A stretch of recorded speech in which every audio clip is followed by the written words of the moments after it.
Thanksgiving has always been mine. I don't mean the food, though no one else in this family can make a stuffing like mine. I mean the day itself. The way the house smells like cinnamon and roasted turkey. The way my children used to run around the kitchen island, begging to lick the mashed potatoes spoon. Even the good china, those delicate gold-rimmed plates Harold and I got on our wedding day, only comes out on Thanksgiving. For 34 years, I've hosted this dinner. Harold's gone now, God rest him. 7 years today, actually. He passed just before the turkey came out of the oven. I still can't eat sweet potatoes without crying. This morning, I rose early. My knees cracked as usual. My back reminded me I'm 67, not 37. But I moved with purpose. Set the table.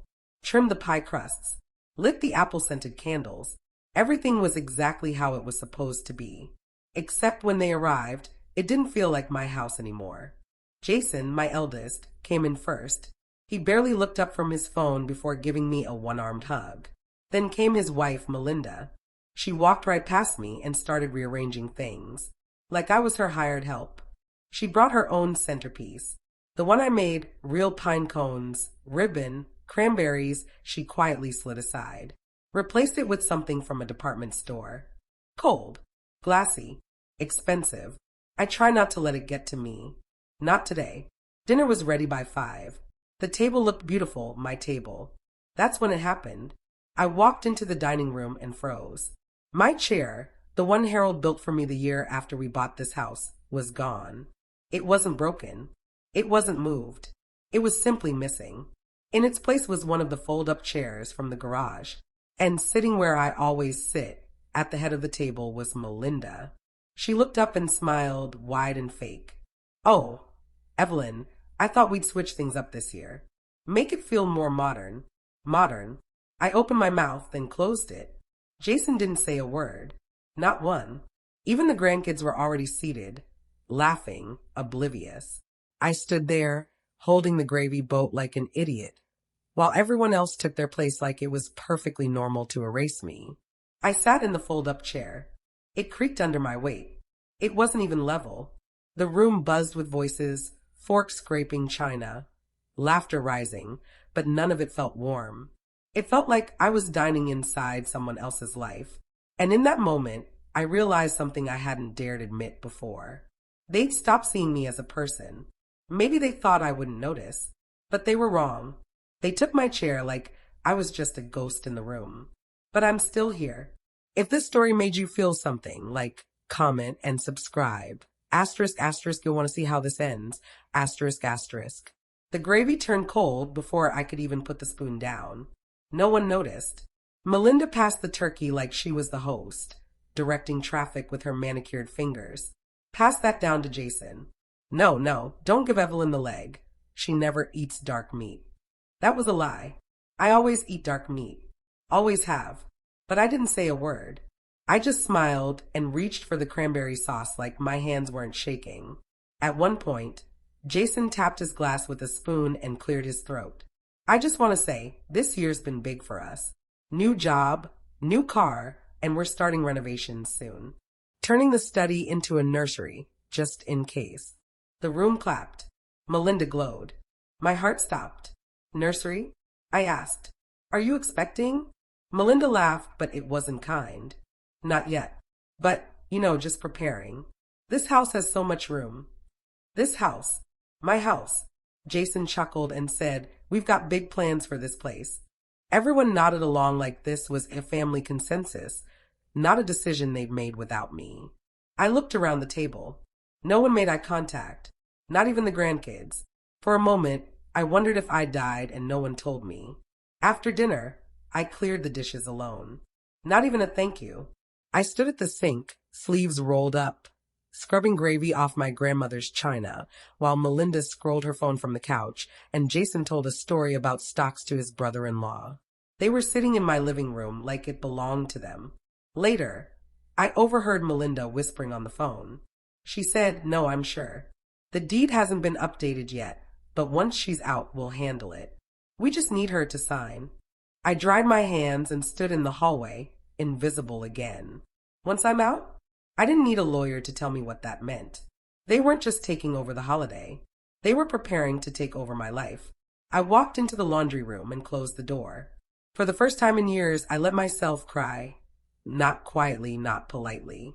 I sobbed like the woman I was before Harold died. The one who mattered. The one who had a voice. And then, just as quickly, I stopped. Because that voice wasn't gone. Just buried. I stared at the washing machine and whispered to no one. I see now. They were planning my erasure. Slow and sweet like poison honey.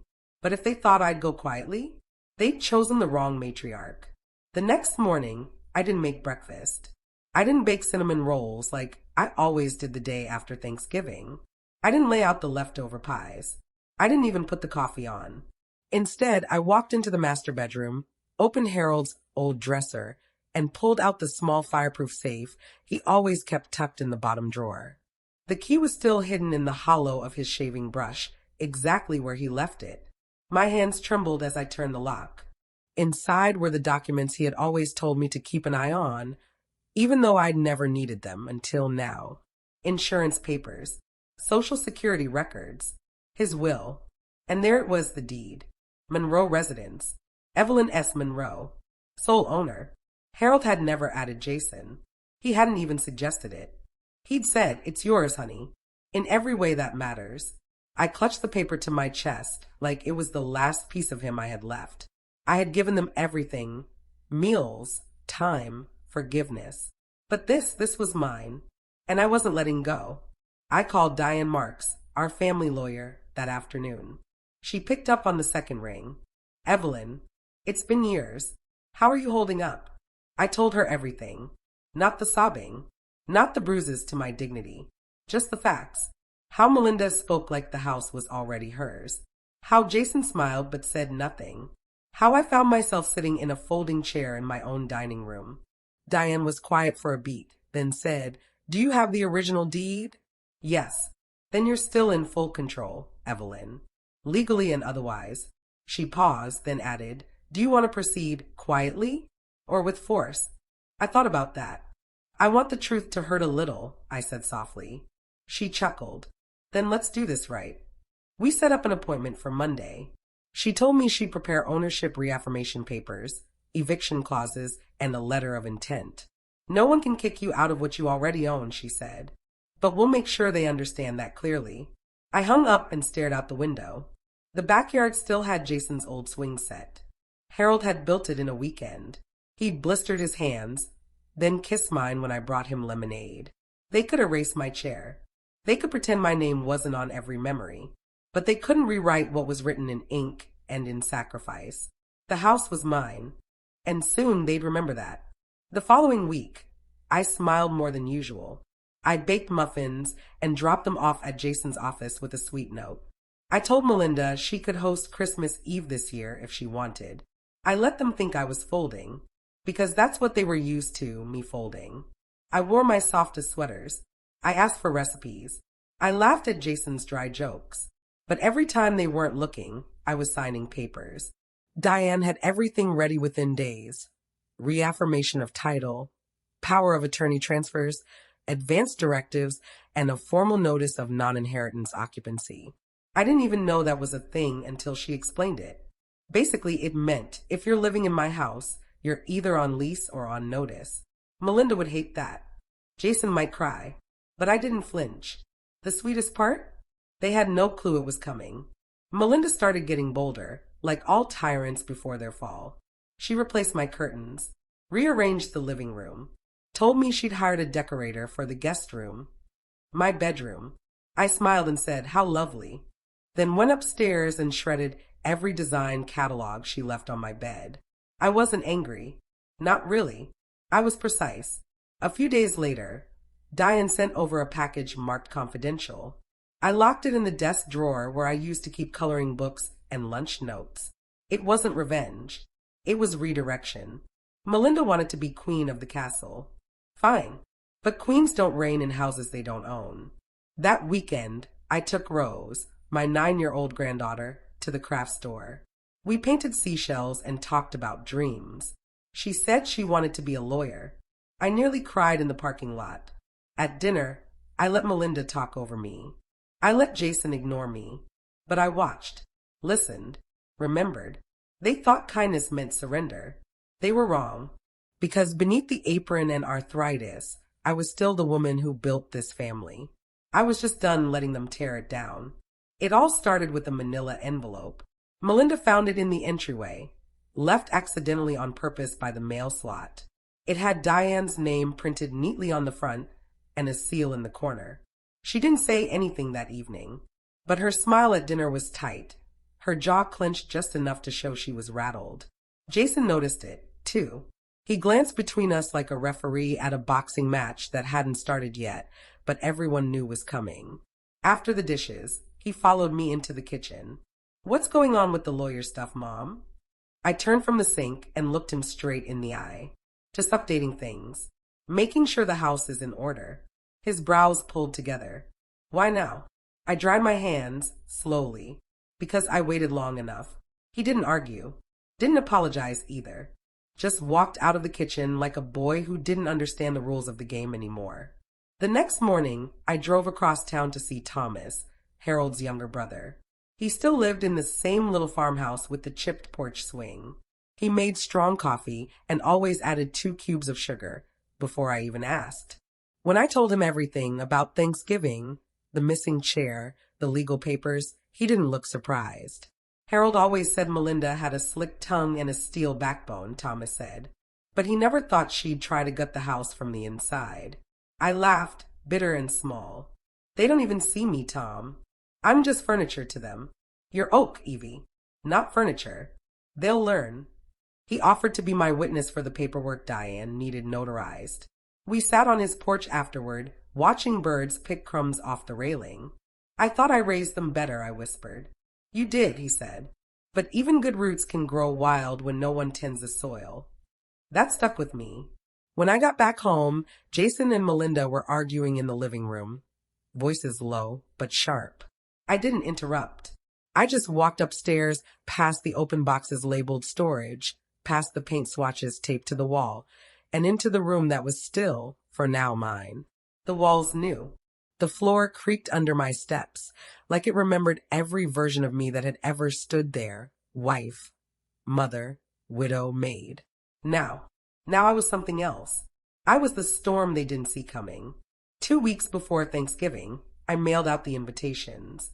Handwritten as always, ivory cardstock, gold trim. I signed each one with care. Melinda said, "Thanksgiving dinner, 5 p.m. sharp. Dress formal. Let's make this year unforgettable." She texted back almost instantly. "So glad you've come around. I'll bring the wine and a surprise dessert." I smiled. There would definitely be surprises. I dropped one more envelope in the outgoing mail, this one addressed to Diane Marks. She would arrive with my documents tucked in her leather case like napkins waiting to unfold. I didn't need to shout. I didn't need to scream. I had the law. I had timing. And I had the truth. That was plenty. The house was spotless by the time Thanksgiving morning came. I polished every silver fork, ironed every cloth napkin, set the table for 10. The chair Harold made was back at the head of the table. I had carried it in from the garage myself. Took me 3 tries. My back protested, but I did it. Gently, reverently. It belonged there. So did I. Jason and Melinda arrived first, dressed to impress. Melinda wore heels too high for a home-cooked meal, and Jason wore a shirt with cufflinks. "Oh, wow, Mom. You really went all out this year," Jason said, kissing my cheek. Melinda ran her fingers across the tablecloth. "This is elegant. It's like a magazine spread." "It's home," I said. Then I handed her the pie dish. "Would you mind placing this in the fridge until dessert?" She took it without suspicion. Diane arrived just before 5, in a dark green dress and kitten heels. She blended in like she belonged, because she did. As the final guests trickled in, grandkids, cousins, old neighbors, I watched them fill the seats like pieces of a puzzle I had been solving backwards. Melinda moved toward the head of the table, plate in hand. I stepped in front of her. "No," I said gently. "That seat is taken." She blinked. "By who?" I slid into the chair and folded my napkin across my lap. "By me." And then I rang the dinner bell. Not for turkey, not for pie, but for order, and for the end of pretending. Everyone sat down, forks clinking softly against china, steam rising from the turkey like a curtain waiting to be drawn. Jason lifted his glass. To Mom, for keeping tradition alive. A few claps, even a cheer. I smiled and nodded. Then I looked across the table at Diane, who gave a discreet nod back. I rose slowly, clearing my throat. Before we eat, I said, there's one more thing I'd like to serve. I reached beside my chair and lifted a small leather folio, the same kind Harold used to carry important blueprints in. I set it gently on the table, beside the sweet potato casserole. Melinda raised an eyebrow. What's that? An update, I said. I opened the folio and pulled out the first envelope, white, crisp, and sealed. This, I said, handing it to Melinda, is a formal notice. As of December 1st, the guest room will no longer be available for occupancy. Jason froze. Wait, what? Diane stood then. To clarify, Mr. Monroe, the residence is legally owned solely by Mrs. Evelyn Monroe. Any occupancy by non-rent-paying adults without permission constitutes trespassing. Melinda's mouth fell open. You're evicting us? I folded my napkin slowly. No, dear. I'm just reclaiming what's mine. The room went dead silent. Even the children stopped moving. Jason stood up. Mom, come on. This is ridiculous. Is it? I asked. You erased me from this house, from this table. You let her take my seat and my voice. And now you're shocked I found both again. He looked at Diane. You can't be serious. Diane slid a notarized letter across the table. All filings are official. She's in full legal control. The house, the will, the medical directives, everything. Melinda sputtered. This is elder abuse. No, I said sharply. What you've done this year, that's abuse. You tried to push me out of my own home, whispering about renovations and nurseries while I was still alive. Jason turned red. We thought you'd want less to manage. No, I snapped. You thought I wouldn't fight back. My voice didn't shake. It didn't rise. It just landed, and it stayed there. Melinda stood abruptly, chair scraping the hardwood. You'll regret this. No, I said. I regret staying silent as long as I did. They left without dessert. The door closed harder than it needed to. The rest of us ate, and the food tasted warmer than it had in years. Because sometimes the sweetest thing on the table isn't pie. It's justice. It's been 3 weeks since that night. The house is quieter. Jason hasn't called. Melinda sent a single text. This isn't over, and then silence. I blocked her number. I thought I'd feel guilty, but I don't. Not one bit. The head of the table is mine again. So is the morning sun that pours through the kitchen window.